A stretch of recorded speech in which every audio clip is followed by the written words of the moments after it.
Peace. Welcome to the culture here on the Black Star Network. I'm your host, Farajii. Thank you so much for tuning in and being a part of the conversation. Folks, we got a lot to talk about. First, let's talk about how former President Donald Trump has officially posted his $175 million bond for that fraud case. We'll give you the latest around that. Also, let's talk a little bit about how the Tennessee lawmakers broke up one HBCU's board of directors because of information that HBCUs were not handling the money correctly. We'll get into that. And later on, this is Beyonce's country. Yes, folks. We'll talk about how the superstar's new album is breaking records on Spotify and other places and generating new conversations about Black artistry. So we'll have that discussion. Stay tuned. It's all happening on today's edition of The Culture right here on the Black Star Network. Let's go.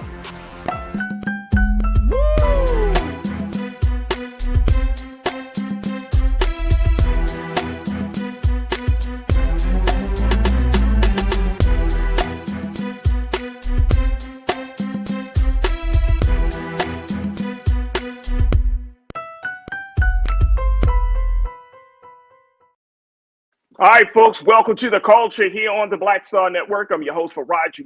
Thank you so much for tuning in and being a part of the conversation. Happy Tuesday, as it is April the 2nd. Man, April came flying through. We are already in the fourth month of the year, folks.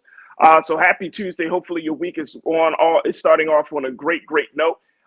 Folks, we got a lot to talk about, but first, let's talk about where we're streaming at. First, check us out on our home platform of Black Star Network. You can go to our website today at blackstarnetwork.com. Download the app for free. Follow us on social media at Black Star Network, and just drop something in the bucket as we are looking to recreate the conversations and have different discussions about what's going on in Black in America. And speaking of which, someone has already donated. So big shout out to Sandra D. Stovall Wilson. Sandra, thank you so much for coming in and being a part of the chat, and more importantly, offering your donation to help us in this great work that we are embarked upon. So big shout out to Sandra D. Stovall Wilson. Thank you so much for coming in as a fan of the Bring the Funk Club at a level 1 rate. Thank you, Sandra. Let's give Sandra a warm round of applause for checking in and being a part of this fantastic group of supporters that we got here at Black Star Network. Thank you, Sandra. Folks, we're also streaming on Amazon platforms. You can find us on Amazon News, on your Fire TV, on your Amazon Prime Video. Just take a look at us on the Prime Video app under Live TV, then News, or find us on Amazon.com under Prime Video, then Live TV, then News. We're also on the Freevee network, where you can find us on now under News, right there at Black Star Network on Freevee. And we're on Plex TV 24 hours a day, 7 days a week. Just search for Black Star Network, or find us under Live TV, then News and Opinion. All right, let me go to the crew as folks are checking in from around the country as we stream a bit on Big Brother Roland Martin's Facebook page and his YouTube channel. And big shout out to the online culture crew for always being with me. There we go. We're getting a little something on this Tuesday. And I see folks are checking in from around the country. I see you, Tiana. I see you, Pastor Damon Bissett. Good to connect with you, brother. And I enjoyed your Easter Sunday sermon. Thank you for checking in. Robin Welch, I see you. Thank you for checking in. Big brother Willie Frazier, I see you. Tiana, I see you. Who else we got in here? Cindy D, I see you. Real Brooklyn, my guy. Welcome back to Real Brooklyn. Where you been at, man? Where you been at? Don't leave us, and don't leave no message. Don't leave no note telling us where you went, not where you going, and all that stuff. But good to have you back, brother. Thank you for checking in. Soka's Adventure, I see you, and all of you are checking in. It's always good to reconnect with y'all. All right, let's get into it. First, let's talk about former President Donald Trump. I don't know why I was thinking Ronald Reagan. Former President Donald Trump has officially posted his $175 million bond for that civil fraud case that our sister Letitia James, the Attorney General of New York, had prosecuted for him. Now, y'all remember that he was originally supposed to at least pay $474 million for that civil fraud case, for all of the violations of his businesses, the business practices. Basically, he was found guilty of fraud. I just want to make this very quickly clear that this is not about some technical issue, some legal issue. He was found guilty of fraud, and as a result of that, had to pay some money to try to deal with this situation. 454 million, excuse me, let me correct myself. He was trying to, it was put on him that he needed to pay $454 million that he owes and preventing the state from seizing his assets. Y'all remember when Letitia James said, look, if he don't pay this money by this certain date, then we're going to start seizing assets. Then to remember just last week, another judge said, well, he doesn't have to pay the full 454 million. He could just kick out 175 million. Well, boom, that was done yesterday, folks. He paid $175 million bond. This will stop the state of New York from claiming or laying or seizing his assets. Let me share with you very quickly what this bond situation looks like.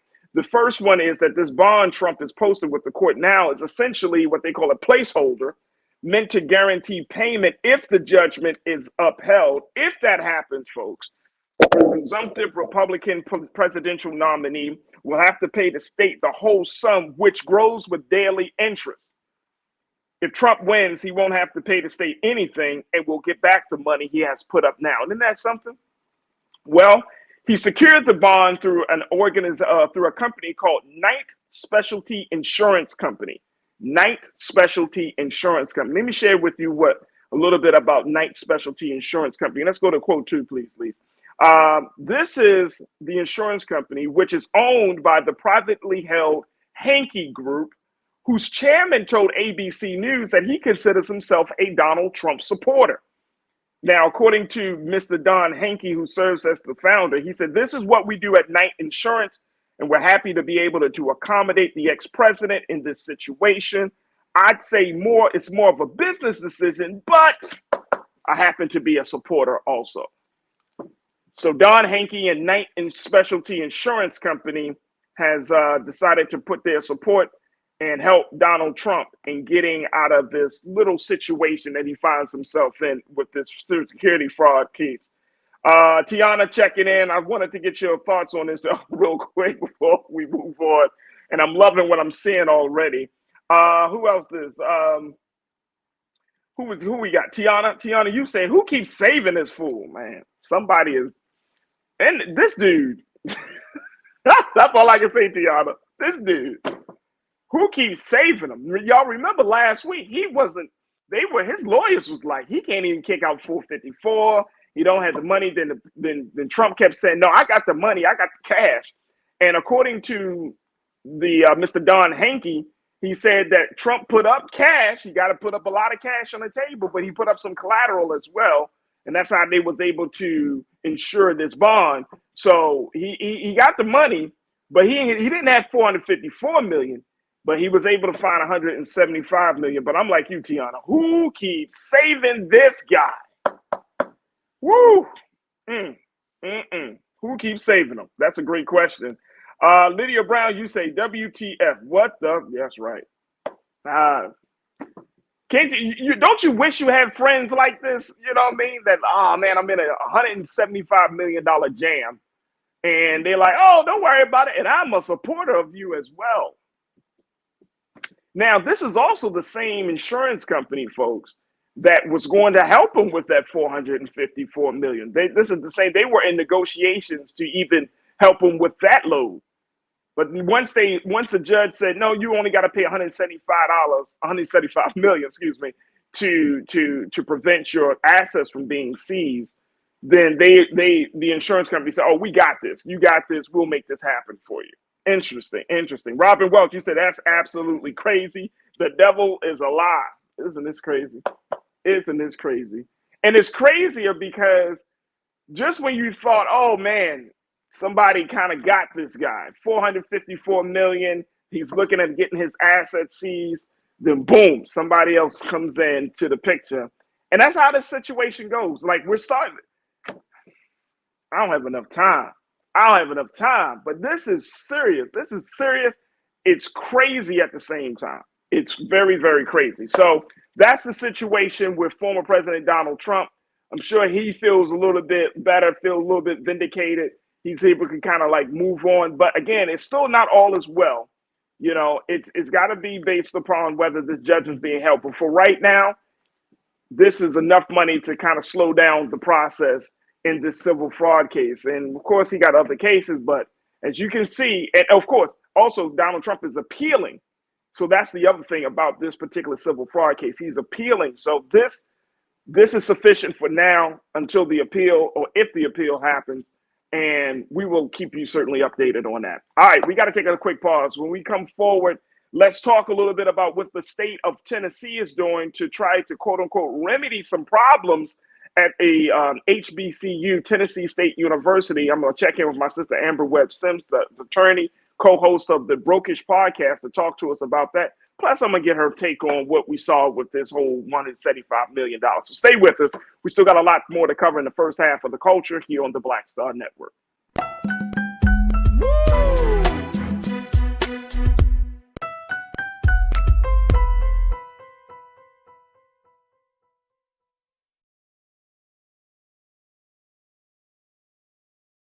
Fanbase is pioneering a new era of social media and investment.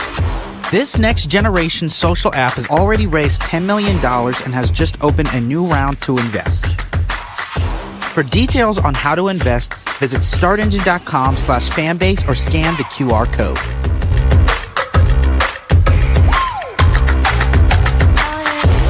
Another way we're giving you the freedom to be you without limits.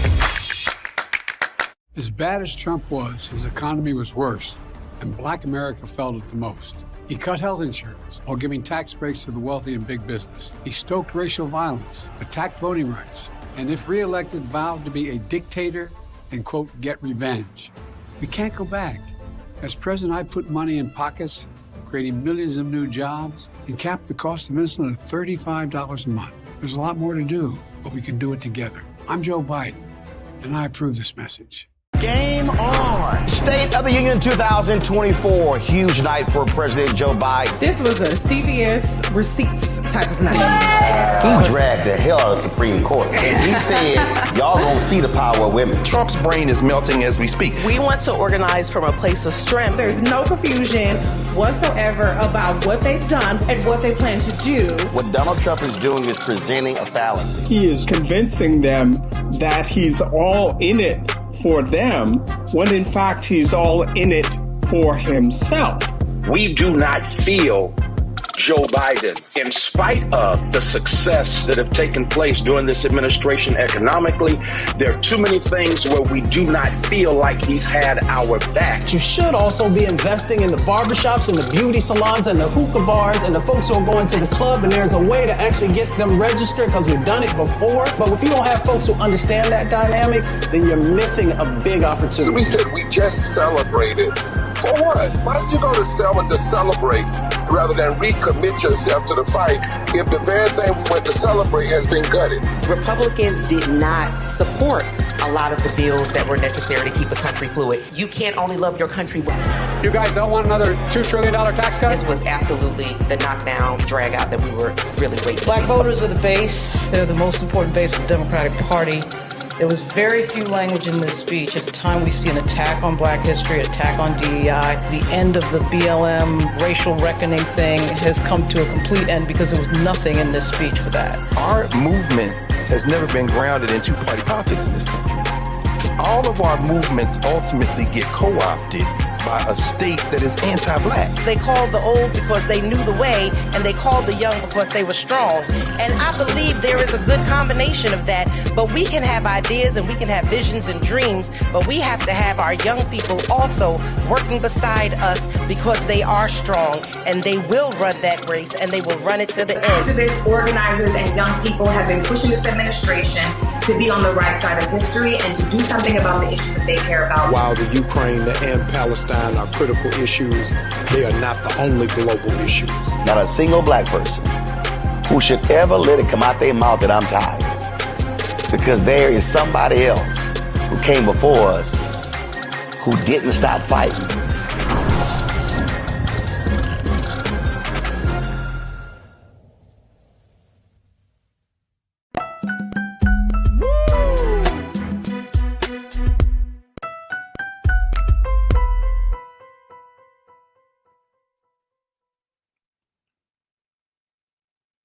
All right, folks, welcome back to The Culture here on the Black Star Network. I'm your host, Farajii Muhammad. Thank you so much for tuning in and being a part of the conversation. All right, let's kind of switch gears as we talk about what's happening in the state of Tennessee as Tennessee lawmakers move forward to breaking up the HBCU, Tennessee State University Board, and how this happened, and more importantly, what can we expect moving forward. Now, here joining me to have this discussion is Amber Webb Sims, my sister, who is an attorney, and she serves as the co-host of the Brokish podcast. Amber, good afternoon. Good to connect with you once again. How are you feeling?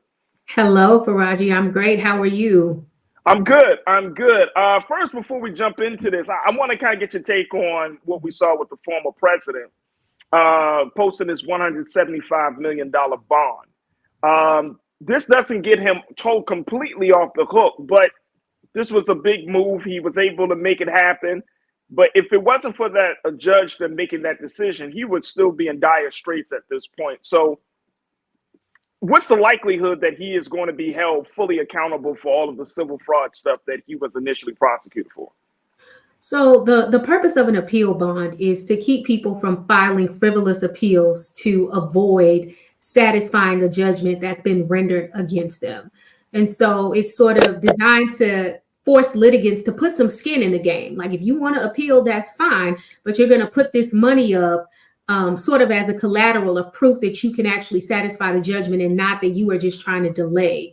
And I understand the judge's reasoning. The $400+ million amount is a large amount, but I think really what Trump is trying to do in this case, like he's trying to do in all the cases, is to use delay and stall tactics to keep judgments from being enforced or being rendered prior to this election. And I think that really what he's hoping is for this appeal process to buy him some time.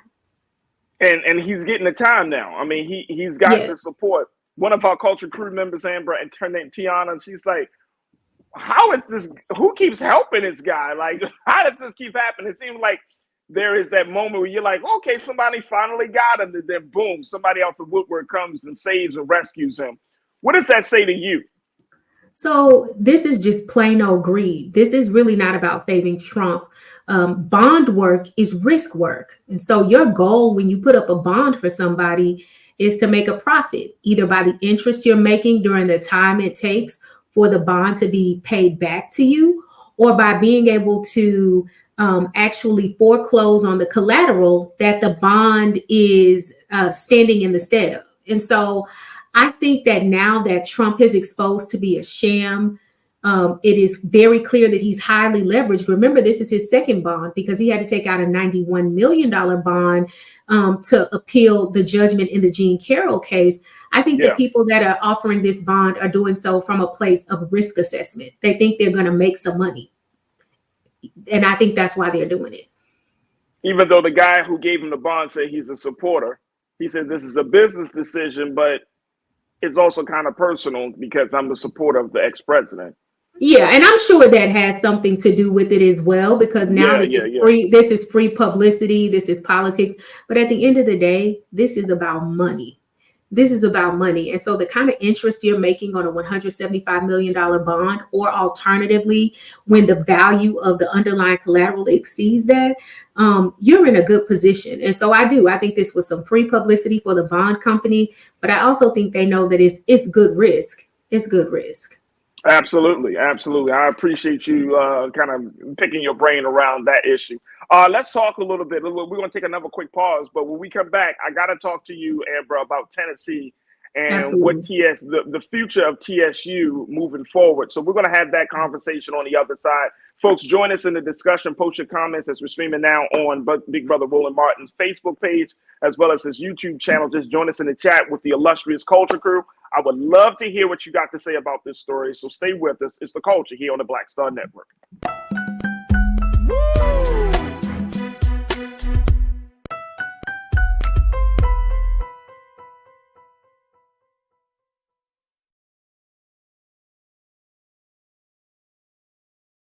Fanbase is pioneering a new era of social media and investment. This next generation social app has already raised $10 million and has just opened a new round to invest. For details on how to invest, visit startengine.com/fanbase or scan the QR code.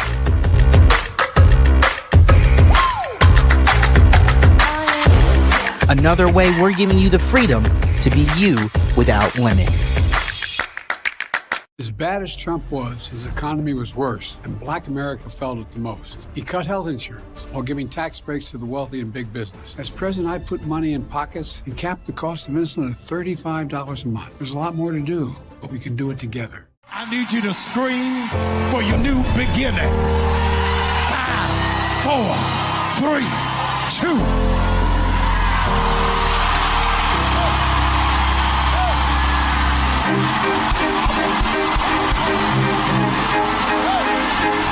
I need you to shout for it.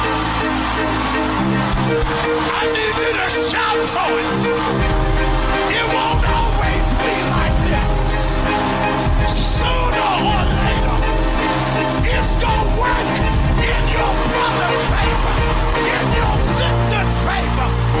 They shall not die. They shall not die.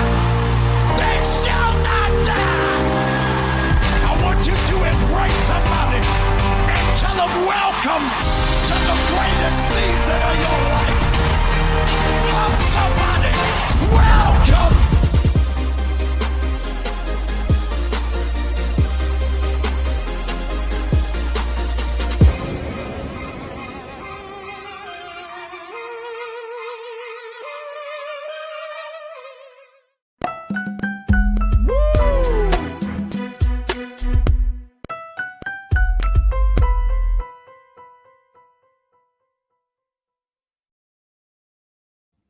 All right, folks, welcome back to The Culture here on the Black Star Network. I'm your host, Farajii Muhammad, joined by my sister, Amber Webb Sims, who's an attorney and serves as the co-host of the Brokerage Podcast. And y'all can check her out here on Tuesdays as we have these conversations. But that's it right there. Let's put the podcast back up there because I'm sure she would love to have more people listening and checking her out and all the good things that they're talking about. Brokish. That's what it is, folks. Brokish. Yes. I love it. All the broken-ish. Yes. Brokish. Let's talk about Tennessee State University, which is broken, has been broken up. As we look at the latest word that's coming out of there, how Tennessee lawmakers, Amber, have decided to kind of move in and intervene on a situation as they have gotten reports. The state has gotten reports that there was some issues with the funding. According to the reports, take a look at this, y'all. Governor Bill Lee, in an unprecedented move, signed into law legislation that dismantled the storied HBCU's Board of Trustees. There were calls for a new board beginning back in 2023 after multiple audit reports highlighted concerns around the mishandling of finances, housing, and scholarship. A bill was then crafted that would replace 3 board members before being amended to remove all of them. Damn. Now, let me just say this, folks, that if they were replaced with more Black people that the governor said that are of high quality, and of course he didn't say it like, oh, I got some new Black people for TSU, but he did ask for a new set of board to run TSU. The thing is, take a look at quote number 2 here very quickly, y'all. The thing is, there was a new forensic audit that was spanning from July 2019 through June 2023. It was released last Wednesday. It offered dozens of recommendations and pointed to deficient processes, but did not uncover fraud or malfeasance. Now, the following day, when that report came out last week, the Republican-controlled and majority-white Tennessee House voted in favor of the bill, dismantling the board 66-25. Governor Lee quickly signed that into law. TSU President Glenda Glover is stepping down in June, and a search is underway for her replacement. All right, Amber, I gotta ask you, is this the best move for TSU? For one, what's your take on it? Is this the best move? The government, that the state had to intervene based on reports and say, you know what, we can't let this continue to happen, and this is what we're going to do. Do you think that was the best move? So let me just say, we have to start at the beginning, because white supremacy's favorite play is to start in Psalms and skip Genesis, okay? And so Come on, you about to take us to church already on a Tuesday. Go ahead. One of the things that you cannot appreciate about what this audit found is that the state of Tennessee owes Tennessee State University at least $150 million. And that's just a conservative estimate. What the BBC estimates is, of course, that money had been placed in investments in an endowment. It would be worth about $2 billion right now. Wow. And so the state has not denied that it has short funded and underfunded Tennessee State over the last 30 years. And so I want to be very clear that when we look at what's happening in this audit, what you see is over the course of time, you have had a university that's essentially been doing what all Black people who are underpaid and overworked have to do, which is make $1 out of 15 cents and rob Peter to pay Paul. And so the report was very clear in finding there was no malfeasance or no fraud, but yes, there have been processes that have not been followed completely because there's no money. There has been a tremendous growth under the leadership of Dr. Glenda Baskin Glover, but the housing at the school cannot keep up with the amount of growth that they are experiencing. And so a lot of students were housed temporarily in hotels, which I will say, I went to a predominantly white university. I went to George Washington University in the District of Columbia, and our university did the same thing. But of course, it is, a newsworthy or something to remove the board about when a Black university does it. And so I just think that whatever our critiques might be of some of the mistakes that the board has made at Tennessee State University, what we need to keep in mind is that the reason why these mistakes have been made is because the state of Tennessee hasn't ran the university its money, period. Wow. Look, we got to take another quick pause, but let's continue to talk about this. Because there is so much to say about the fact that, how HBCU money is handled. And I think this is indicative, Amber, of what we may expect to happen to other HBCUs if those processes and those operations aren't cleaned up a little bit, that they're going to be used as a scapegoat to bring in some type of takeover of HBCUs. I mean, I might be speaking way, way too far down the line. I might be speaking out of the side of my neck, as they say. But I can see this happening, especially since a lot of our HBCUs are in like Republican-controlled states, that they could use this and say, you know what? Let's check into the finances, not looking at themselves and holding themselves accountable, but looking at how we handle the money and the resources and say, you're not doing a great job, so I guess we need to come in. We're going to continue the conversation on the other side. Folks, join us in the discussion. Post your comments, share your thoughts as we're streaming on Brother Roland's Facebook page and his YouTube channel. And stay with us. It's The Culture here on the Black Star Network.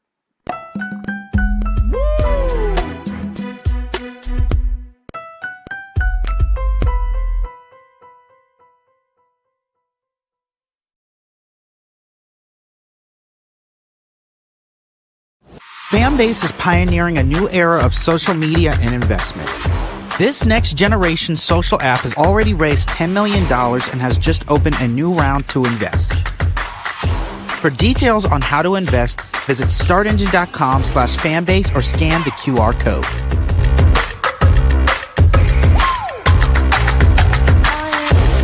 Another way we're giving you the freedom to be you without limits. I have something I want to tell you. I am running for president. Of the United States? Holy. I'm paving the road for a lot of other people looking like me to get elected. Brooklyn's first Black representative. You're about to make history. You want to be president? You ain't no man.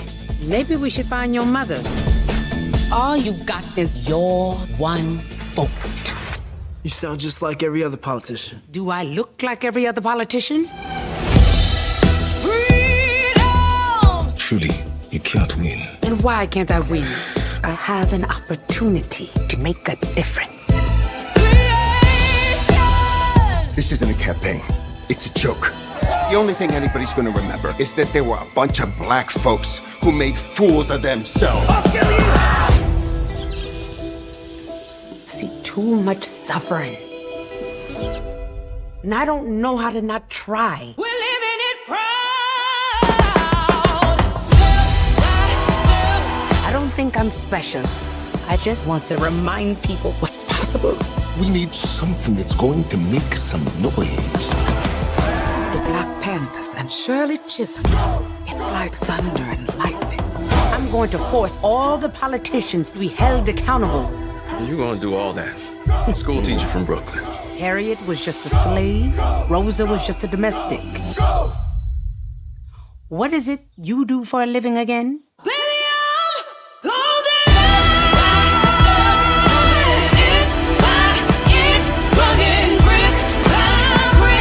The people of America are watching us.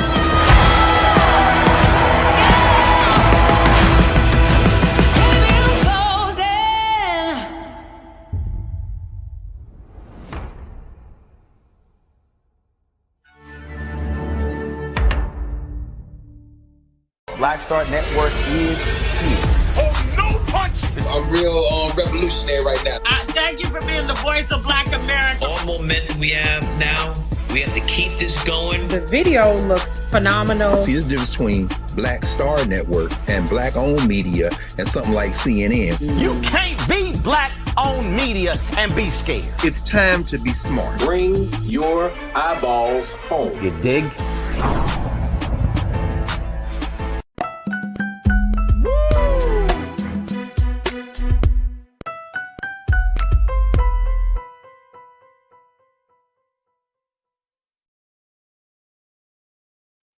All right, folks, welcome back to The Culture here on the Black Star Network. I've been checking in with my sister Amber Webb Sims, who's an attorney and a co-host of the podcast Broke-ish, as we're talking about what's going on, the drama down in the state of Tennessee and the fate of TSU, the historic black college down in Tennessee, Tennessee State University, and all that's happening as the Governor Bill Lee, decided to move forward and sign in a piece of legislation into law that would essentially dismantle the Board of Trustees of the HBCU after a couple of audits found that there was some malfeasance, but no fraud.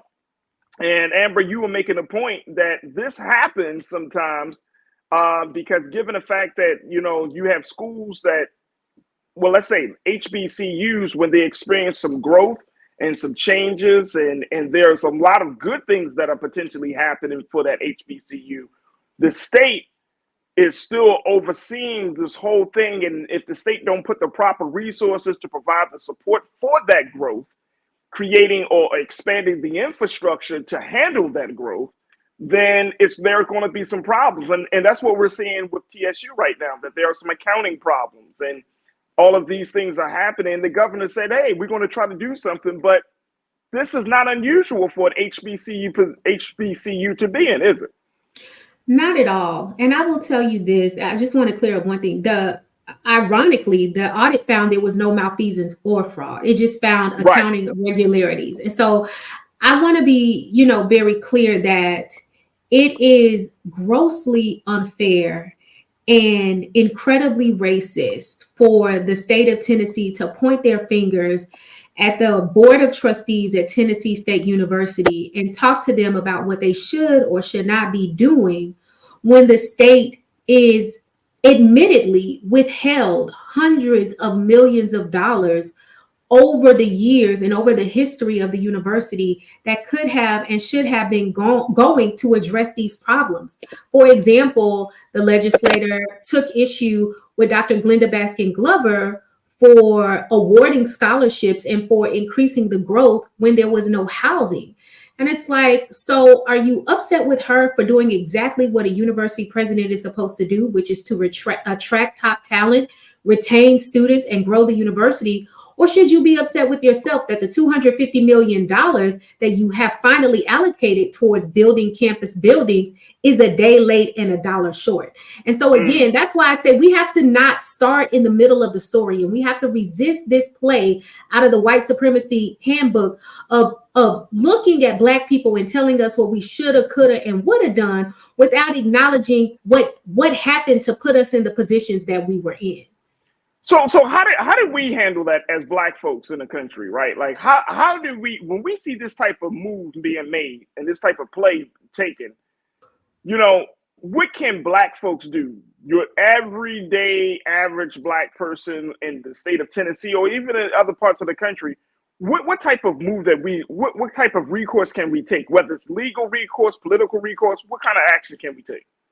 So the primary thing right now is we are in an election year, and Tennesseans, as well as all of the other Black Americans who live in jurisdictions where there are historically Black colleges and universities, get in touch with your lawmakers.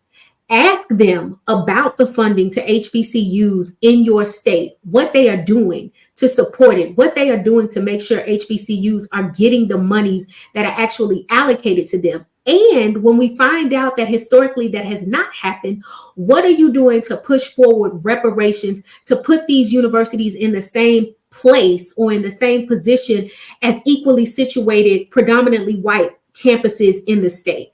And so that's the most important thing we can do right now is these representatives are not our bosses. They are our employees, and we need to start acting like it and hold their feet to the fire because legislators approve these budgets. And if they don't know, it's their responsibility to know, and we need to hold their feet to the fire until they get the information and start moving in a direction that makes these universities like TSU whole. I love it. I love it. I'm looking at another report from Tennessee Lookout, and it says that TSU supporters downplayed the audits during a Monday rally, which was yesterday in the state capitol, contending instead that state lawmakers started attacking the university following reports of underfunding. So meaning that once the spotlight was put on state lawmakers, then the state lawmakers said, oh, no, it's not our fault, it's y'all fault. Y'all the problem, not us. No, we didn't. Like you said, this has been a problem for funding for the past probably like 30, 40 years. And I know I've had so many conversations coming from Baltimore about like places like Morgan State University and Coppin and other places, other HBCUs in that part of the country. And it's always the same story, always the same thing. And, you know, as Black folks, and I'm glad that you mentioned this, and I want to get your final thoughts on this before we take our final pause here in the first hour. As Black folks, how do we make sure that we don't fall for the okie doke? That when we hear stories like this, we don't automatically assume Black folks effing up the money. You know what I'm saying? Absolutely. And not understanding that we ain't have no money to F up in the beginning. Yes. And on some level, we have to remember, even though we're talking about millions of dollars, these institutions operate just like we do on our personal budgets. So if I have $100 worth of bills and $80, something is not going to get paid. And It's very easy to Monday morning quarterback me about what choices I made, about what I paid or what I didn't. But if I have $80 and $100 worth of bills and somebody owes me $50, well, the last person that needs to be talking about how I robbed Peter to pay Paul is the person that owes me $50. Run me my money and I could pay all my bills and have something left. Right. And so I think we have to keep that in mind, that the people who are talking about what Tennessee State University is doing are the people that owe them $50 million, except it's more like $150 million. And instead of them talking about what the university is or is not doing, let's talk about how you're going to make reparations for the total value of that money if the university had been able to put it in an endowment in the last 30 years and have it grow the way it should have been growing. Woo! All right, I'm gonna let that fire just sit right there for us to take in. My sister Amber Webb Sims, I truly appreciate you. We're gonna have to bring you back on very soon because I'm sure this story is going to continue to develop. But I thank you so much, folks. Make sure y'all check her out on the Broke-ish podcast, where all podcasts are streaming. And my sisters can be also seen here now on The Culture here on the Black Star Network. Amber, thank you for being so good for the culture. Thank you so much, Farajii. See you soon. See you soon. All right, folks, let's take another quick pause. And when we come back, let's switch gears. Is this Beyonce's country? We'll have that conversation and so much more on the other side. Stay with us. It's The Culture here on the Black Star Network.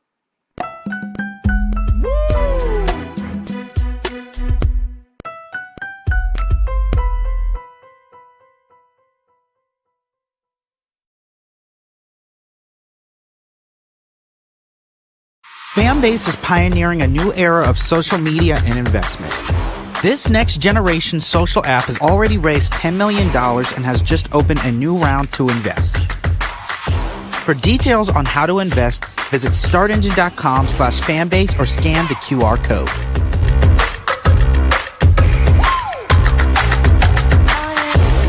Another way we're giving you the freedom to be you without limits. As bad as Trump was, his economy was worse, and Black America felt it the most. He cut health insurance while giving tax breaks to the wealthy and big business. He stoked racial violence, attacked voting rights, and if reelected, vowed to be a dictator and, quote, get revenge. We can't go back. As president, I put money in pockets, creating millions of new jobs, and capped the cost of insulin at $35 a month. There's a lot more to do, but we can do it together. I'm Joe Biden, and I approve this message. Terry and I, we couldn't play in the white clubs in Minnesota. It felt like such a, strength through adversity type moment that I think Black people just have to go through. We have to figure it out. Right. We make lemons out of lemonade. But there's a reason we rented a ballroom, did our own show, promoted it, got like 1,500 people to come out. Clubs were sitting empty. They were like, "Where's everybody at?" And I said, "They're down watching the band you wouldn't hire." So it taught us not only that we had the talent of musicians, but we also had to have the talent of entrepreneurship. It wasn't like a seat at the table. It's like, no, let's build the table. That's right. We got to build the table. And, That's right. And that was the thing. And of course, after that, we got all kinds of offers. Of course. Right, to come play in the clubs.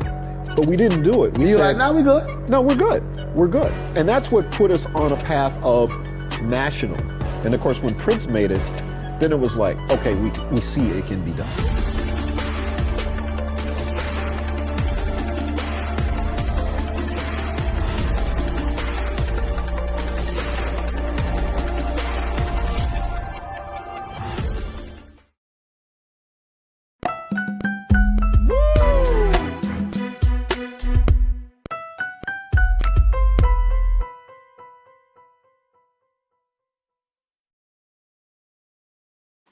All right, folks, welcome back to The Culture here on the Black Star Network. I'm your host, Farajii Muhammad. Thank you so much for tuning in and being a part of the conversation. Folks, we had a fantastic first half of the show where we talked a little bit about former President Donald Trump paying his $175 million bond for that civil fraud case just to stave off getting those properties seized. So we'll talk a little bit about that. Plus, had a great conversation with our attorney, Amber Webb Sims, the attorney and co-host of the Brokers podcast, talking about the latest coming out of the state of Tennessee around Tennessee lawmakers breaking up TSU and HBCU down in Tennessee, breaking up their board of trustees to try to bring some order around the finance issues and housing and scholarship. So if you missed those first half of the show, make sure you check back, be a part of Team Replay, go to our website today at Black Star Network, and we hope that you check it out. Also, we're streaming on our website at blackstarnetwork.com. We're also streaming on Amazon platforms. You can find us on Amazon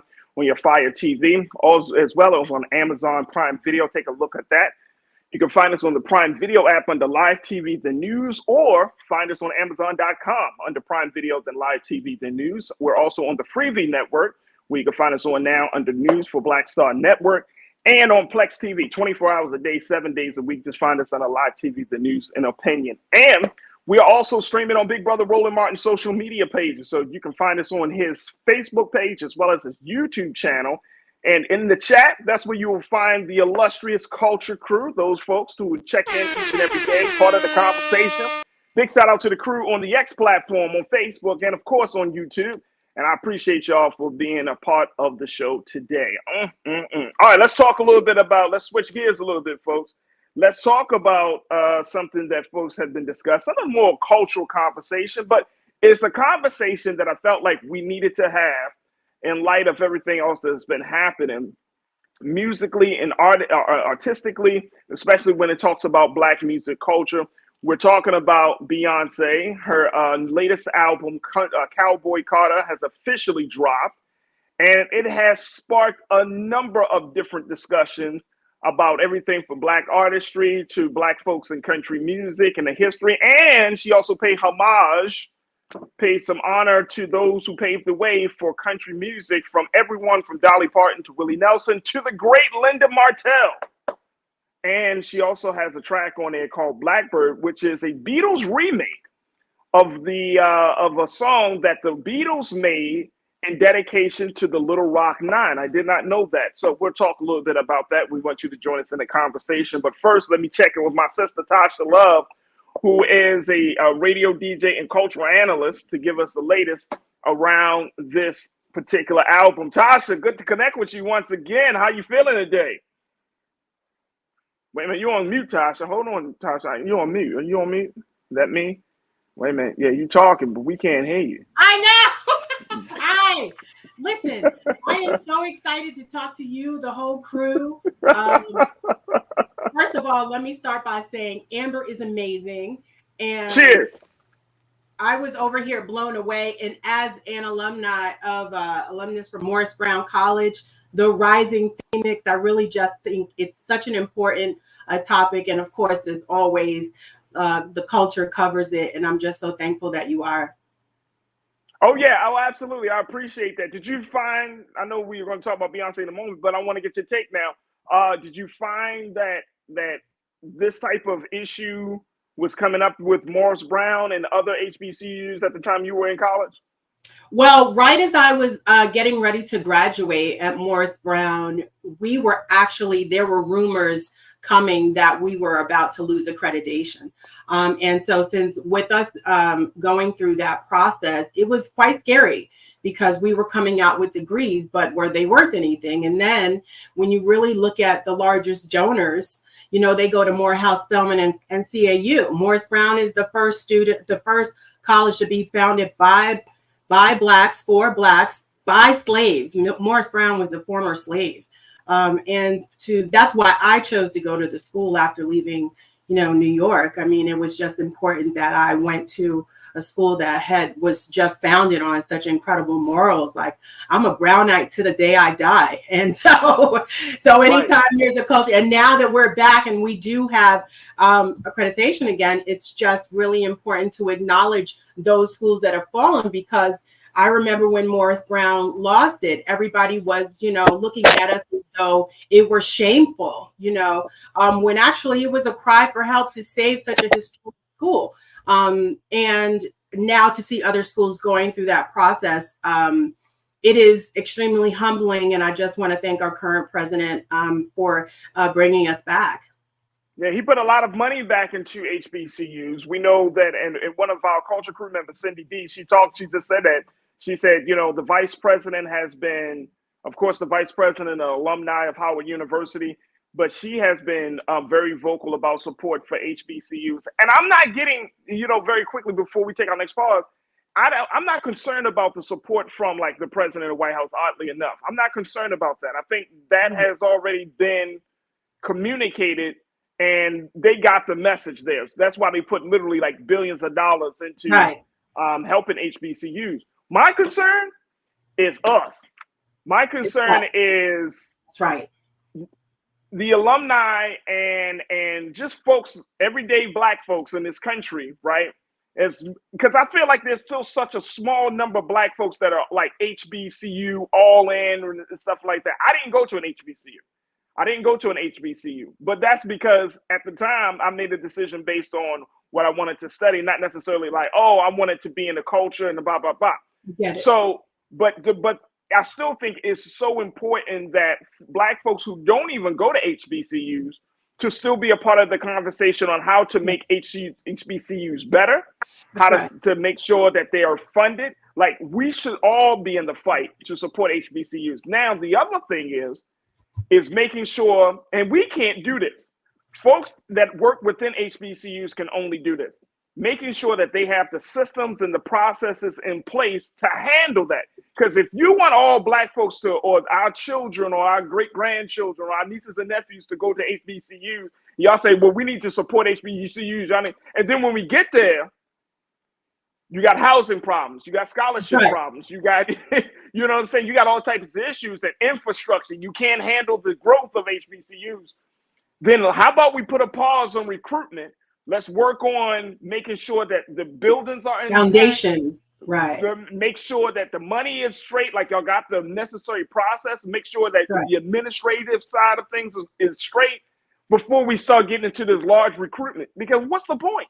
Facts. We're going to create our own people to come out of these HBCUs experiences, and they're not going to have good things to say, Tasha.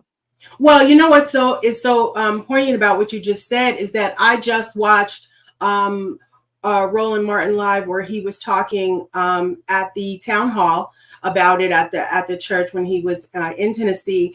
One of the main points that got really hit home was that we've always been used to making the best with less, right? So we know how to make that dollar stretch. But that's not right. You owe us billions. Give us the billions so that way we can have the the fundamentals for education as though you're giving to the other universities and college within the state. I mean, I could talk to you about all the me, you, and Amber. we can talk about this all day. And I'm just glad that a voice is being heard. Where would we be without the Black Star Network to get this information out? Because you're certainly not getting it on mainstream, right? We're not getting it on the ABC, CNN, NBC. Nobody's covering this. We need to cover our own. And that's why I'm just so proud to be here.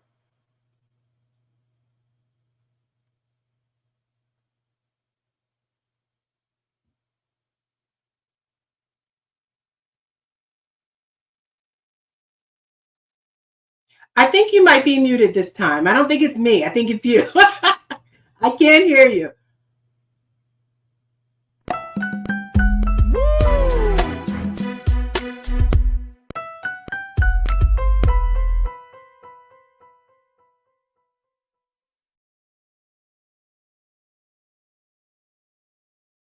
Fanbase is pioneering a new era of social media and investment.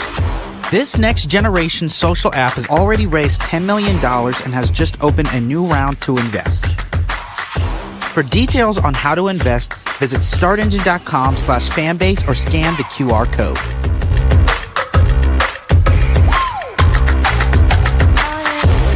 Another way we're giving you the freedom to be you without limits.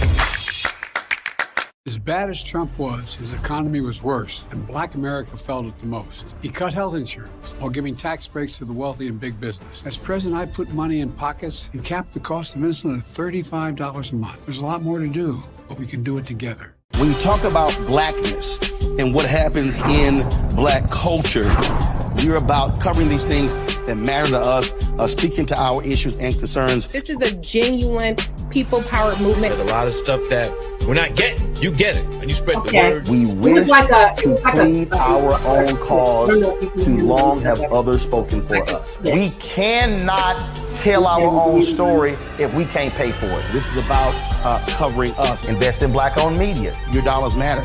We don't have to keep asking them to cover our stuff. So please support us in what we do, folks. We want to hit 2,000 people, $50 this month, raise $100,000. We're behind 100,000, so we want to hit that. Y'all money makes this possible. Checks and money orders go to P.O. Box 57196, Washington, D.C. 20037-0196. The Cash App is $RM Unfiltered. PayPal is R Martin Unfiltered. Venmo is RM Unfiltered. Zelle is Roland at RolandSMartin.com.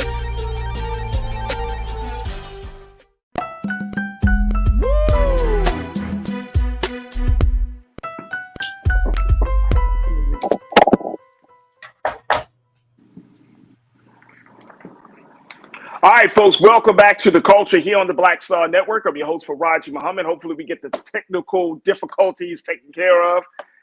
Joined by my sister, Tasha Love, and who is a radio DJ. She's been a part of The Culture for many, many years. She's a cultural analyst here on The Culture, and we're so happy to have her. She was giving us her experience of working with HBCUs, and I just wanted to make the point that we still have a lot of work to do from the cultural side of things, Tasha. And it's not just about the state, right? The state is going to do what the state do. And as much as the state owes HBCUs, whether it's Tennessee State University or any other HBCU in the country, we have to make sure we keep applying pressure. We talk about, Tasha, folks be like, oh, I'm applying pressure in the relationship, intimate relationship sense. When I step out the room, girl, I'm applying pressure. Okay. Apply the pressure during homecoming pressure when we on all out power. there on the yard. Okay, pass the collection plate when we're on the yard. Makes no sense to me. We spend all this money in libations, right? And we have the tents out where we're selling all this paraphernalia. You know what? In fact, I might bring that up to the women of Morris Brown. We might as well just have a collection plate tent. Just come, bring your money. You know, back in the day, we used to have to do fish plates. You know what I mean? We got to get back to the grassroots of raising money and giving back on our own. But like you said, not waiting for the state, because if we do that, I mean, hello, we already see the condition that we're in. And Absolutely. Georgia's, dare I say, a former Confederate state. You know what I mean? It's not like we're top of mind. So we need to be really careful about how we are taking care of our HBCUs. Absolutely. Great point. All right, speaking of blackness, let's talk about your favorite artist, Tasha, Beyonce. As Jay-Z said, Beyonce. Okay.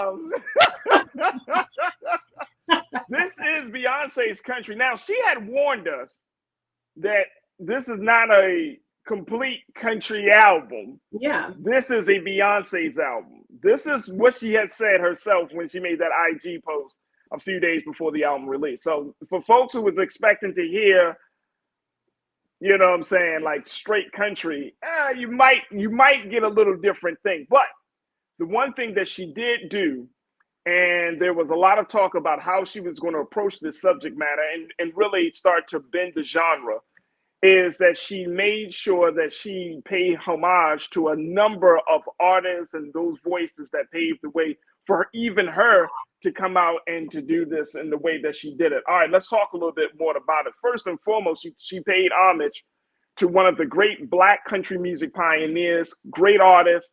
She laid the pathway. She took the hits. We're talking about our sister Linda Martell. Beyonce gives Linda Martell her flowers.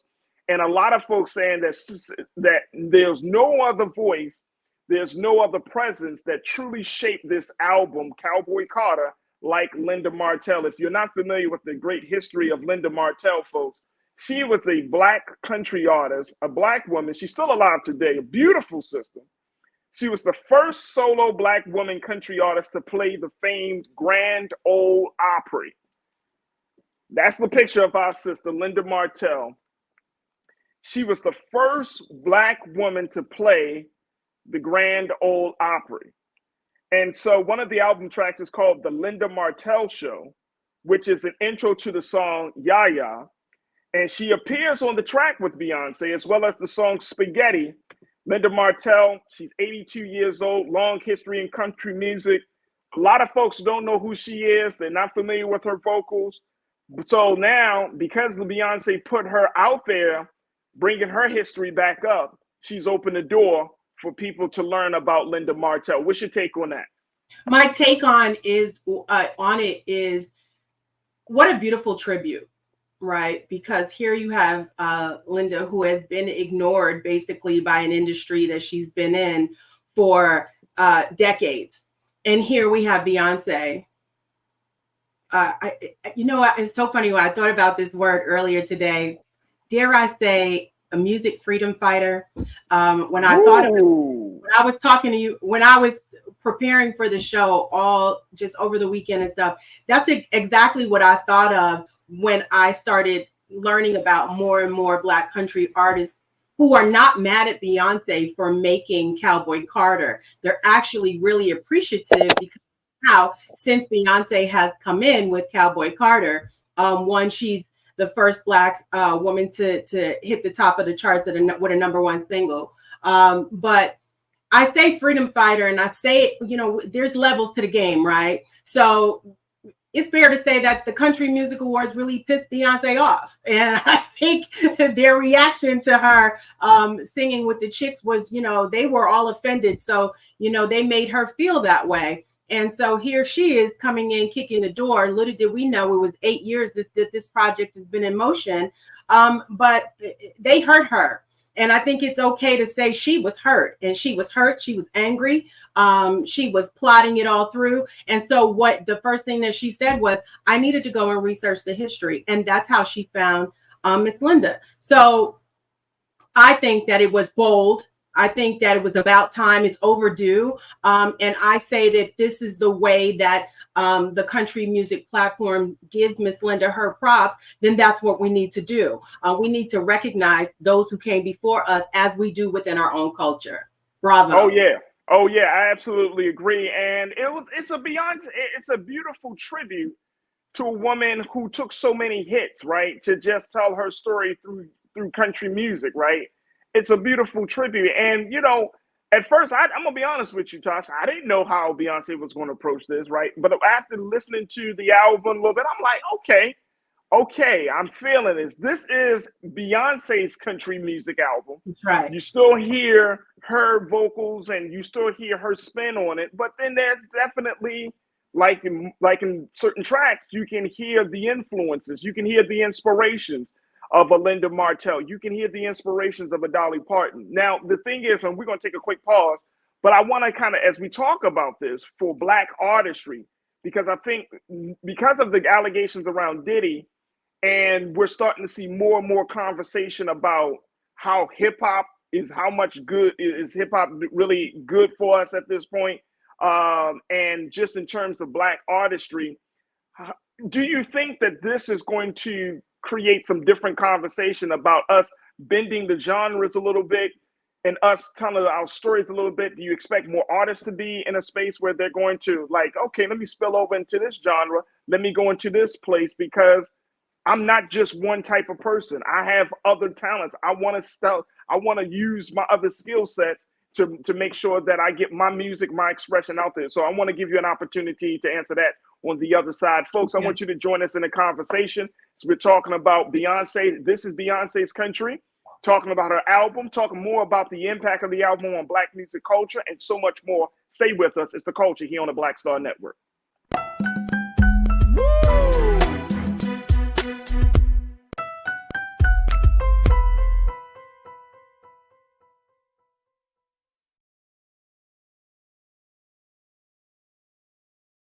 As bad as Trump was, his economy was worse, and Black America felt it the most. He cut health insurance while giving tax breaks to the wealthy and big business. He stoked racial violence, attacked voting rights, and if reelected, vowed to be a dictator and, quote, get revenge.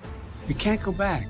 As president, I put money in pockets, creating millions of new jobs, and capped the cost of insulin at $35 a month. There's a lot more to do, but we can do it together. I'm Joe Biden, and I approve this message. Fanbase is pioneering a new era of social media and investment. This next generation social app has already raised $10 million and has just opened a new round to invest. For details on how to invest, visit startengine.com/fanbase or scan the QR code.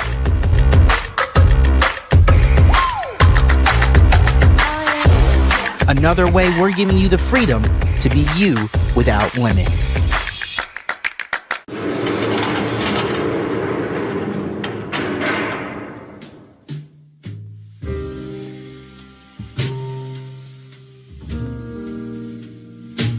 You have the right to remain silent. Anything you say can and will be used against you in a court of law. You have the right to an attorney, and if you cannot afford an attorney, one will be appointed for you.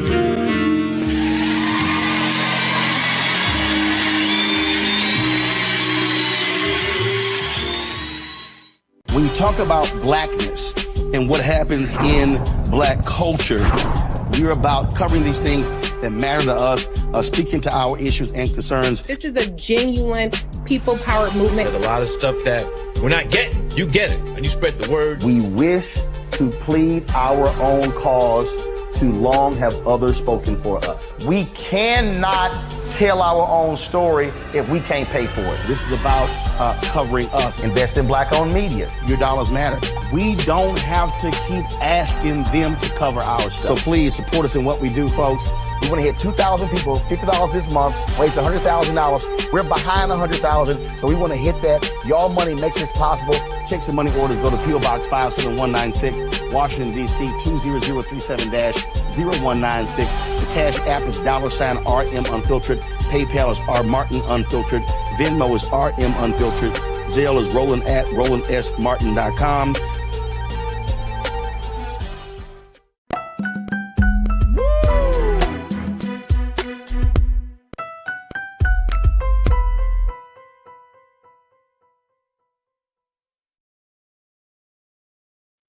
All right, folks, welcome back to The Culture here on the Black Star Network. I'm your host, Farajii Muhammad, joined by my sister, Tasha Love, who is a DJ as well as a culture critic and who's been working in the culture of music for many, many years, giving us her take on the latest cultural discussion around Beyonce.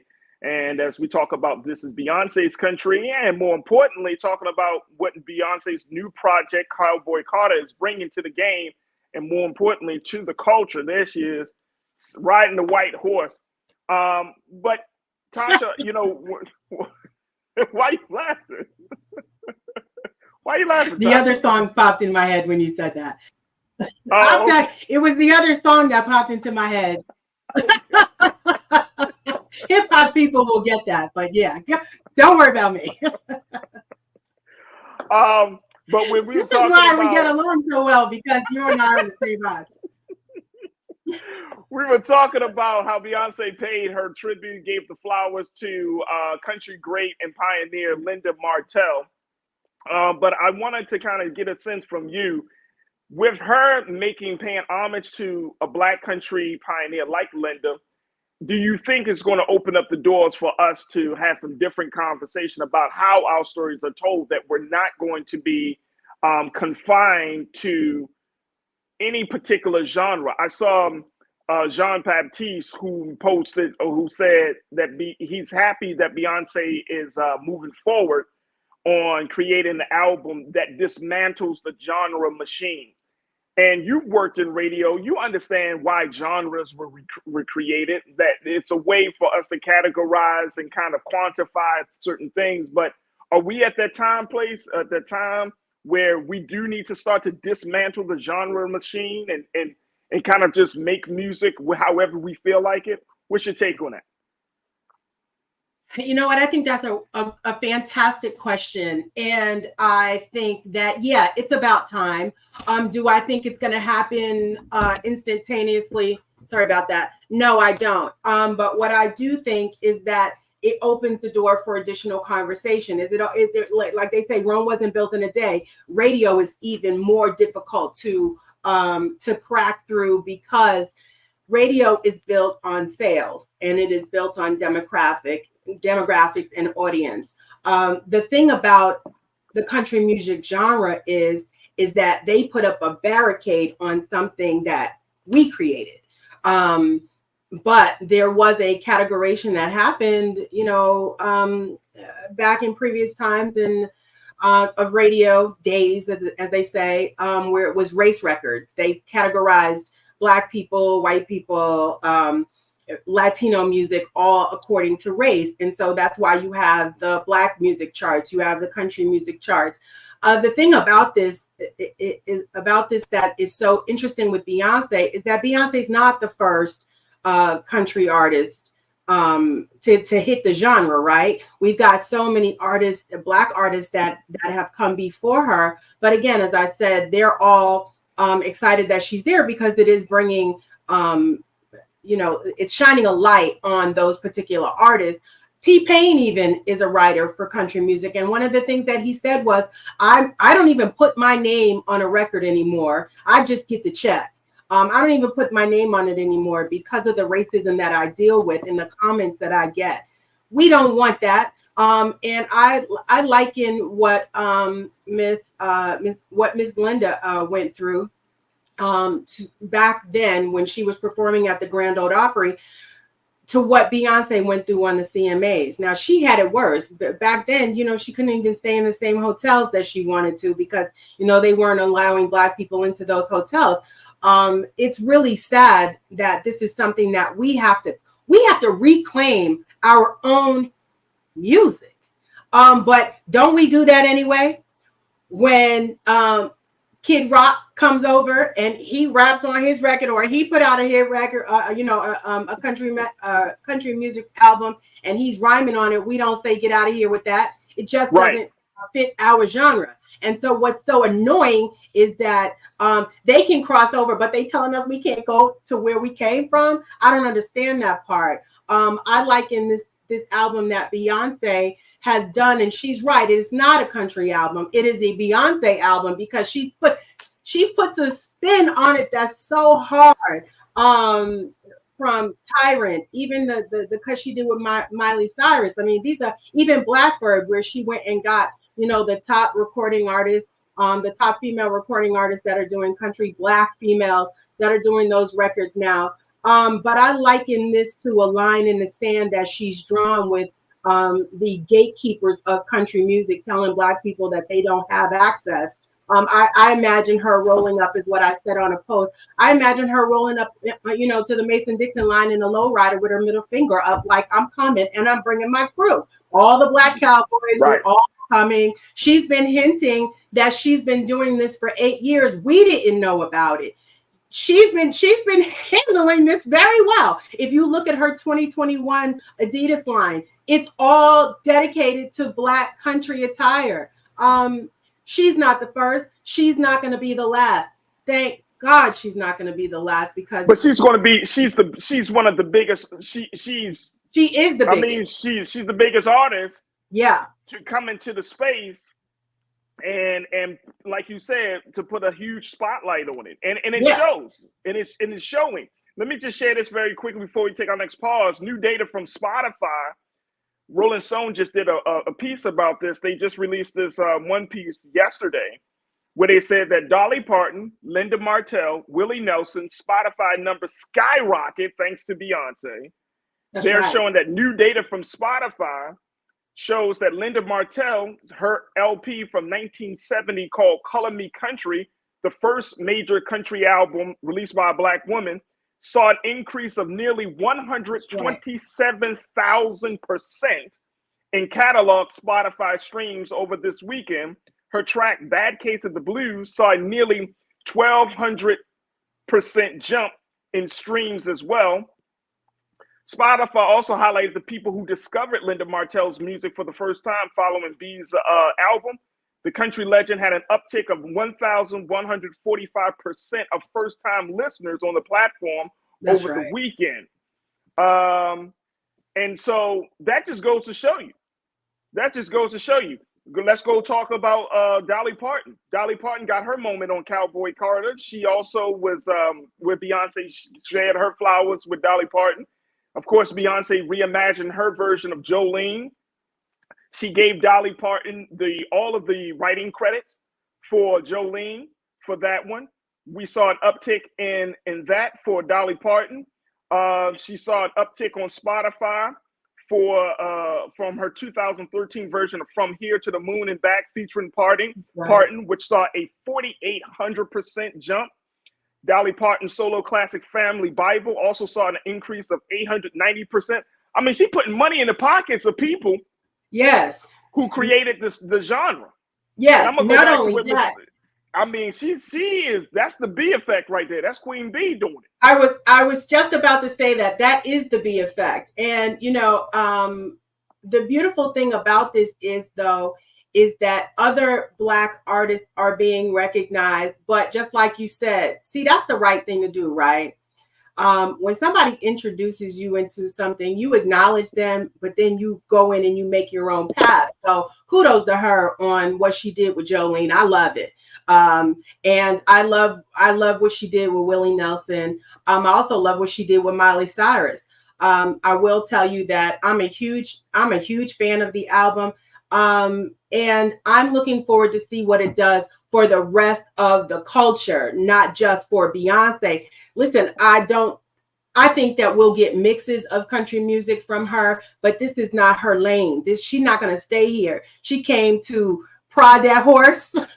Right. She put her mark on it, and she's moving on to Act 3. She's not going to be here long, but she did already tell us. Look at that platinum horse that she's been riding on. We're the only ones that really didn't know what the symbolization was. But just like you said, the Beyonce effect it's bigger than just commercial radio. When I say commercial, I literally mean just terrestrial radio, right? Getting in your car, putting on the radio station. It's the streaming platforms that are going to make this album number one continually and down the line. Mainstream radio is not going to play this. This is literally for TikTok. It's for the streaming platforms like Spotify and Apple, etc. And so that's why she doesn't have to worry about the plays that she would normally get from country radio, because it is going to come from the streaming platforms. That Beyonce effect is not only just affecting music. Look at the sales of Stetson. Stetson, after she did that Super Bowl performance, the search on Google was 400% for cowboy hats. The sales of boots have gone within a week, 212% increase. She actually worked with Stetson. Again, she knows what she wants to do. Stetson hasn't had a partnership with her stylist. So we just catching up. She's already going to the next, and the next is continuing to put a stamp on this genre that told her she couldn't come in. So now what she's going to do is she's going to go kick in the door. She's bringing all of us with her. And when I say all of us, I mean the culture. And then not only that, but she's bringing in her own soundtrack. You have all these beautiful Black country artists in there, and they're all lining up. And she's paying homage to them. She just sent Kay Michelle a giant bouquet of flowers and said, I know that we've never met. I look forward to working with you. Here's a bouquet so I can at least acknowledge what you're doing in the industry, and I love it. And that's what it is. It is the sisterhood. She is literally her own sisterhood. She goes and she gets other people. That's crazy. That's crazy. All right, we got to take another quick pause. When we come back, let's continue to have the conversation on the other side. Plus, I'm going to share what you are saying about this being Beyonce's country. Plus, I got something to talk to Tasha about as we kind of look at a new reboot that's going to be hitting the TV screens very soon. A very different reboot. We're going to talk a little bit about that. Stay with us. It's happening. All of this is happening on Today's Culture on the Black Star Network.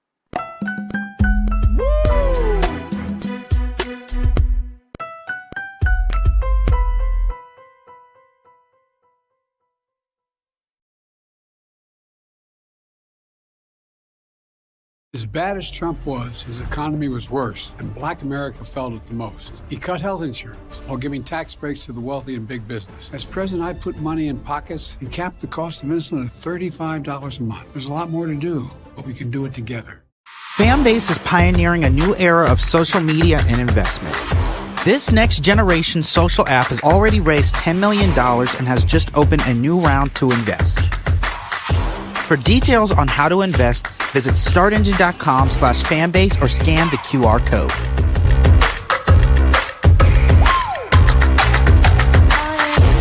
Another way we're giving you the freedom to be you without limits. Black Star Network is here. Oh, no punch! I'm real revolutionary right now. Thank you for being the voice of Black America. All momentum we have now, we have to keep this going. The video looks phenomenal. See, this difference between Black Star Network and Black-owned media and something like CNN. You can't be Black-owned media and be scared. It's time to be smart. Bring your eyeballs home. You dig?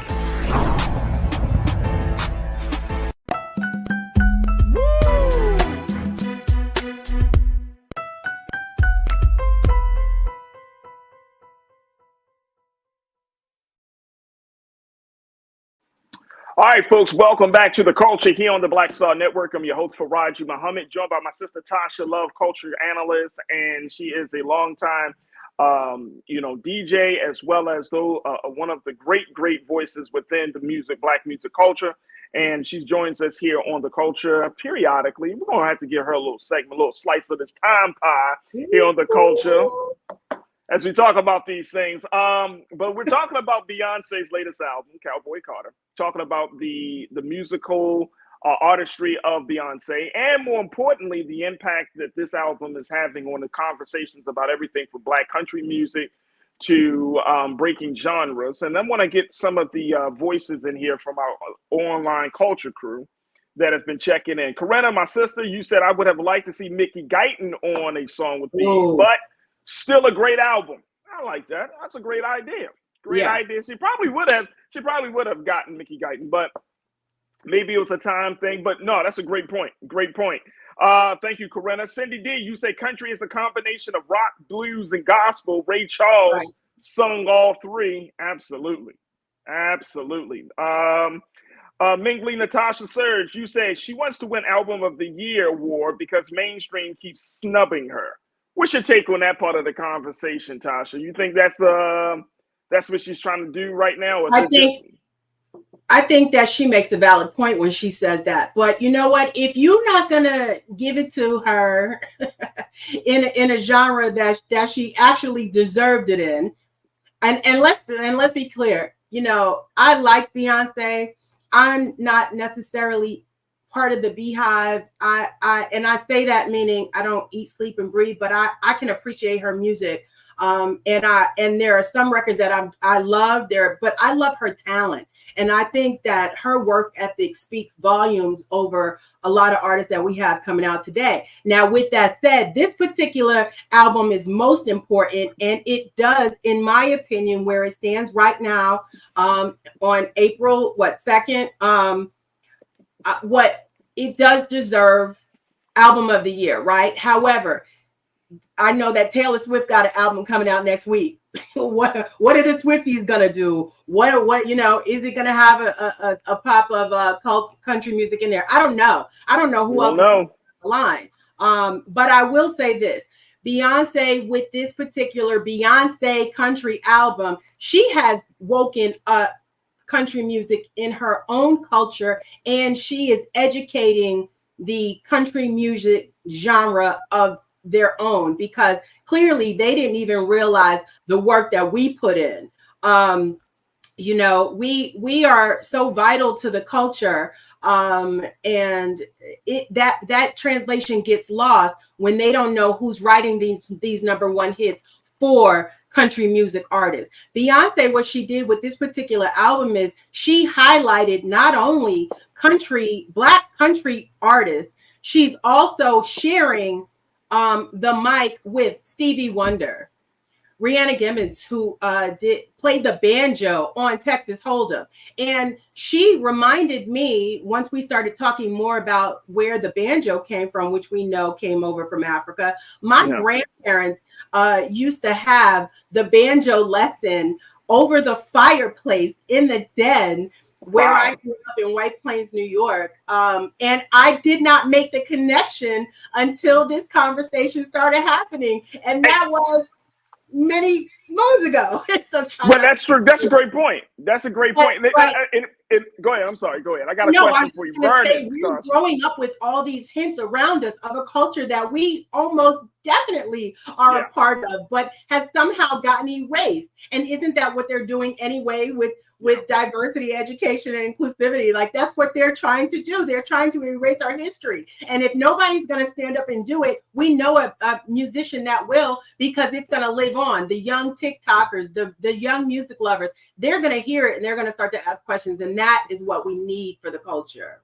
And let me ask you this very quickly. We got a couple of moments left on this particular topic. So I want to it's going to be two questions. The first one is, why didn't we talk as much about her effort as it relates to the Lion King soundtrack?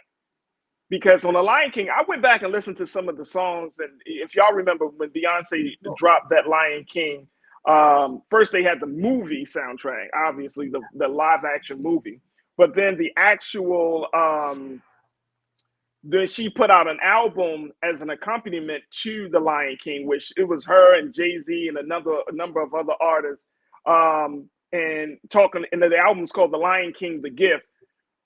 I didn't remember us having these deeper conversations about the impact that she makes, or the highlight that she brought to the Afro beats music scene. Did we have those type of conversations? It just seemed like we were like, oh yeah, she did a Lion King soundtrack. That's cool. And I'm gonna be honest with you. I felt like more people were slamming her for her performance in the Lion King movie. I was just about to ask Lisa. I was just about to say, Lisa, how much time do we have? Because if we're really going to talk about it, let's talk about it. People were upset with Beyonce for doing an Afrobeats album because she's a light-skinned woman. Okay, let's talk about that. Let's talk about the colorism within our own community. People are tired of seeing Beyonce because she's a workhorse. She has tours back to back to back to back to back to back. She has albums back to back to back to back to back. You know, and when it came down to it, a lot of people felt as though who is Beyonce to come into this Afrobeat space and try to tell us what we need for the culture? And the album, Tasha. Yeah. I think some of her best music was off that album.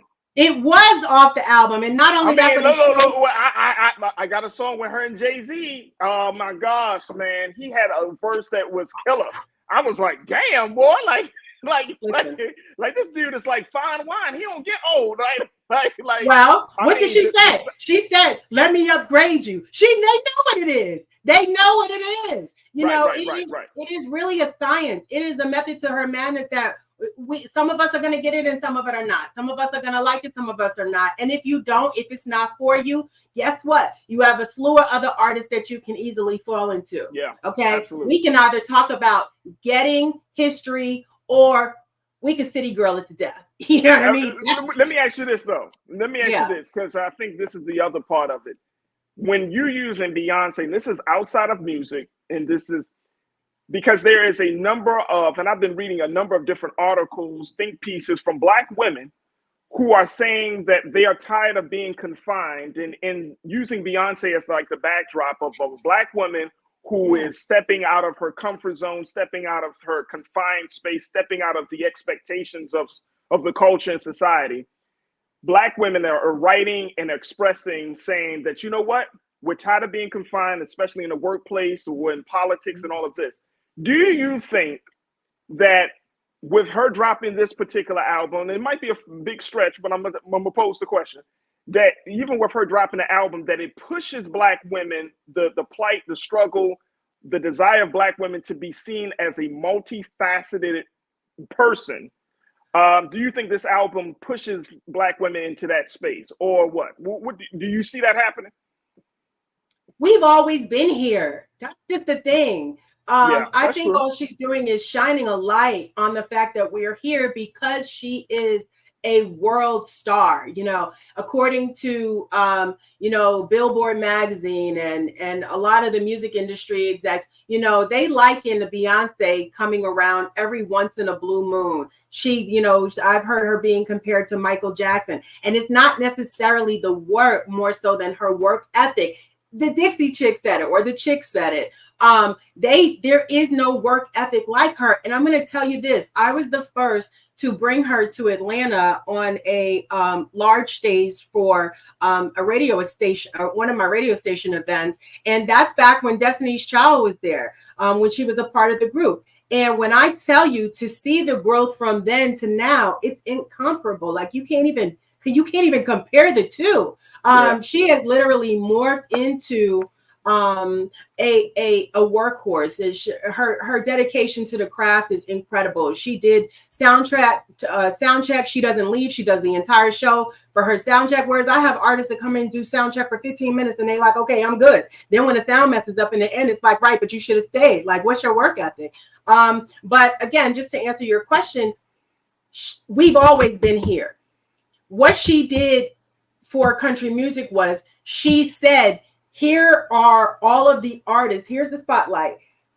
She took the spotlight of herself and she put it on everybody else who was Black in country music and said, I'm not the only one and I'm not the first. So you would want to know I'm definitely not going to be the last. Last night, she accepted the Innovative Award over at iHeartRadio. Stevie Wonder introduced her, and she told us that Stevie Wonder played the harmonica on her album. So what I'm saying is that she's not the type of artist to be like, no, this is my toy. You can't have it. She's literally like, here, everybody come get some. Everybody eat. It's like one of my favorite movies. Everybody eat, B. You know what I'm saying? It really is. It really is her sharing and educating.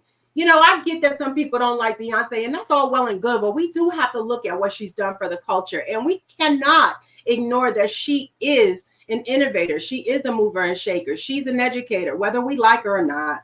Absolutely. All right, we got to take another quick pause. When we come back, let's talk about Good Times and the reboot. Yeah, I'm going to share with... Why is Tasha already signed?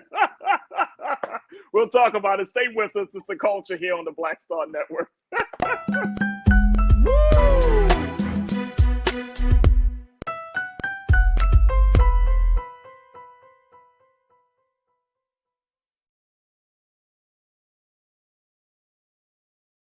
As bad as Trump was, his economy was worse, and Black America felt it the most. He cut health insurance while giving tax breaks to the wealthy and big business. As president, I put money in pockets and capped the cost of insulin at $35 a month. There's a lot more to do, but we can do it together.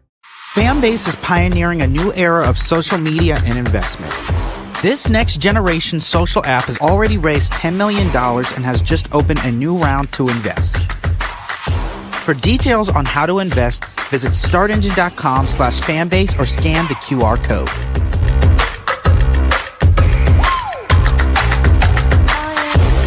Another way we're giving you the freedom to be you without limits.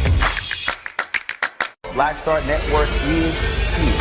Oh, no punch! I'm real revolutionary right now.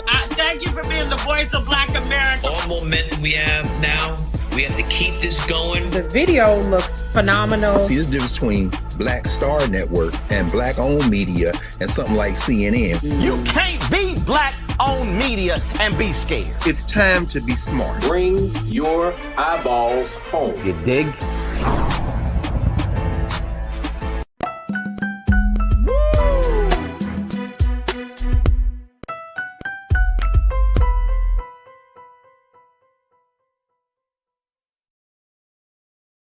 All right, folks. Thank you so much for welcoming. Thank you so much for tuning into the culture here on the Black Star Network. Still got my sister Tasha Love checking in with me, and I don't even know how to start this part of the conversation. As we talk about, there is a new reboot of Good Times that will be airing on Netflix. Now, before you start figuring out who's playing JJ and what's happened to the father, trust and believe this is not a live show. This is an animated show that is produced by Norman Lear, who serves as the original creator of Good Times, along with Steph Curry. That's right, the basketball player, Steph Curry, Steph MacFarlane of Family Guy fame, and Norman Lear's production company. This is an animated show premiering this month, and it's a look at a next generation of Evans family and the Chicago housing project. It's scheduled to air on Netflix at April the 12th, and they're living in the housing project on Chicago's South Side, Tasha, in the same apartment, 17C, that the Evans family lived in on the original series. Now, there are going to be 10 episodes of the animated series. I don't know who thought this was a good idea, Tasha. Apparently, to take a show of Good Time caliber, right? I mean, the original show aired in 1974. It was on for 6 seasons. It is a classic for America, but I think for Black America, it is like a staple show, right? In all of its ebbs and flows of it. And now they decided to kind of continue the story in an animated form, put it on Netflix, and you're still talking about Black people in the ghetto, in the hood, in 2024. How do you think this is going to resonate for a diverse, much more conscious audience of Black people in America? I think that this is an astonishing revelation as to how the powers that be with money see our culture. Here we are 50 years later in the same apartment with the same refrigerator and the same Black Jesus on the wall. And the character that I believe is also called Junior has been in the 10th grade for 3 years straight, and he's still not out. And the recommendation from his teacher was that he starts an OnlyFans. I mean, this is insulting to say the least, underlined with the hint of, oh, but we're going to be talking about gun violence, and we're also going to be talking about women's empowerment, and we're going to be talking about finances and things like that. And you know what's so insulting is to think that we can never make it out. We're always going to be in this same place. And I want to tell you that I think I was a little bit excited when I first heard about the trailer, and then I saw the trailer, and then I sat back, and then I was like, really? as I is, because you don't know what to say. You know, we get the highest office in America with President Barack Obama, and they want to remind us, oh right, but don't forget you came from the ghetto. Still here, you're never going to make it out. And I have had conversations with a lot of heavy hitters in the industry today, and we're all torn. It's like how it depends upon how you look at it. Do you look at it as adult comedy like the Boondocks, or do we look at it like the Family Guy? Well, okay, stop. First of all, the Family Guy lived in a house. Okay. Peter had a job. And they were not in the same position where they were 50 years ago. You're telling me that there was absolutely no movement in 50 years? I thought Thelma's husband got a contract and we got out of there. But now we back at 17C where the elevator with Michael falling down is still there. We still there. We still there with the same walls. It's just, to me, it's a bigger sign as to how they really see us and how they want to continue to see us. And I'm not so much as worried about our culture watching this, more so than the worldwide broadcast of this on Netflix, because the audience is different. And I think that we can understand what I'm saying when I say the audience is different. We cannot listen. I live in Georgia. I can tell you who drives down from the mountains, okay, whenever Trump is in town. You don't think that they're looking at this and saying, see what I'm saying? This is why they don't need money for school. Here we have 3 years in the 10th grade. It's insulting. It is. Well, you know what, Antonio, you said, Antonio said, who asked for this? Right. I don't know. Asked for that? That's what everybody said. Who asked for this? Why? Why are we remaking this? I agree. First thing, and there has always been some level of controversy around Norma Leo's productions, right? Of course, he's known for Good Times, All in the Family, The Jeffersons, Sanford and Son, but he has a controversial history just in the fact of his as you mentioned, his storytelling of Black life in America. And so with Sanford and Son, you got a father and son living in a junkyard. You got and All in the Family. I think the Jeffersons kind of serve as an outlier a little bit because we're moving on up. We're moving on up. But even so, that became somewhat, the characters of George Jefferson became this caricature of a Black man who has made it to the top, right? And so there are a lot of people, I think, that are kind of like, not kind of pushed off about how he represented Black people. But to be honest with you, like when I saw the trailer for this, I was thinking to myself, like, maybe they're trying to do what like the Proud Family did. Maybe they're trying to work in the same thing. But at the end of the day, I agree with you. I feel like you're putting us back into if you had a Black family that was living in a house, a Black family I don't know people, maybe it's the Cosby Show that I've been tainted. I agree, but we're talking about, you mean to tell me within 50 years, there's no change, there's no land ownership, there's no financial literacy, there's nobody graduating? Hey, real quick, Tasha. I mean, and then look, I come from Baltimore, you in Georgia. I know what the projects look like, right? I know what but how many projects are still standing in America right now? Like, I'm being dead ass serious. No. How many of those housing tenements, how many of those housing buildings still stand in America right now? Well, you know what? Chicago, is Cabrini Green still the same way? Listen.